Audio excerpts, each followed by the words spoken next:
Hello, ഇന്നത്തെ breakfast നല്ല soft നൂൽപുട്ടും ചെറുപയർ കറിയും. അപ്പോൾ ഇത് തയ്യാറാക്കുന്നത് എങ്ങനെയെന്ന് നോക്കാം.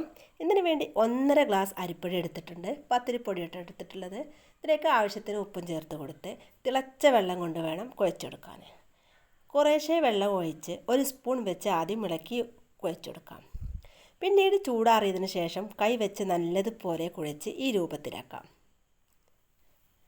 നൂലപ്പം, ഇടിയപ്പം, നൂൽപുട്ട് എന്നൊക്കെ പറയട്ടോ. ഞങ്ങളുടെ നാട്ടിൽ നൂൽപുട്ട് എന്ന് ഇതിന് പറയാം. നിങ്ങളുടെ നാട്ടിൽ എന്താ പറയുക കമൻ്റ് ഇടുക. അപ്പോൾ നൂൽപുട്ടിൻ്റെ അച്ചെടുത്ത് അതിലേക്ക് ചില്ലിട്ട് ഓരോ മാവും ഇതിലേക്ക് ഇട്ട് നൂൽപുട്ടിൻ്റെ തട്ടെടുത്ത് പീച്ചി കൊടുക്കാം. അപ്പോൾ ഓരോ പാത്രത്തിലും ഇതുപോലെ പീച്ചി കൊടുത്ത് നൂൽപുട്ടിൻ്റെ തട്ടെടുത്ത് ഇതിലേക്ക് ആവി കയറ്റി വേവിച്ചെടുക്കാം. ഇപ്പോൾ നമ്മുടെ സോഫ്റ്റായ നൂൽപുട്ട് ഇവിടെ റെഡിയായി വന്നിട്ടുണ്ട്. ഇനി നമുക്ക് ചെറുപയർ കറിൻ്റെ റെസിപ്പി നോക്കാം. തലേ ദിവസം വെള്ളത്തിലിട്ട് കുതിർത്തി വെച്ച ചെറുപയർ കഴുകി വൃത്തിയാക്കി ഒരു ചട്ടിയിലേക്ക് ഇട്ട് കൊടുക്കാം.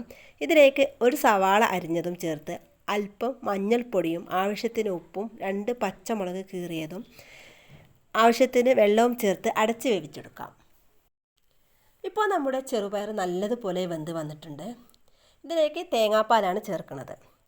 ഇതിന് വേണ്ടി അരമുറി തേങ്ങ ചിരവി പാലെടുത്തിട്ടുണ്ട്. തേങ്ങാപ്പാൽ ഇതിലേക്ക് ഒഴിച്ചു കൊടുക്കാം.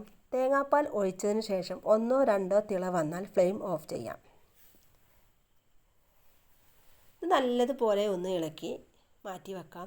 ഇനി നമുക്ക് കറി ഒന്ന് വറവിടാം.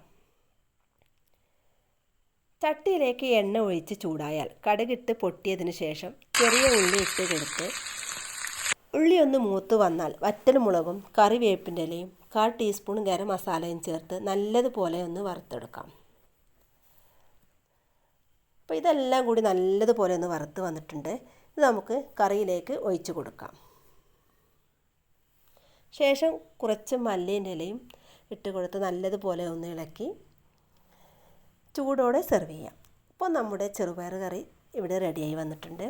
മറ്റൊരു വീഡിയോയുമായി വീണ്ടും കാണാം. Thank you.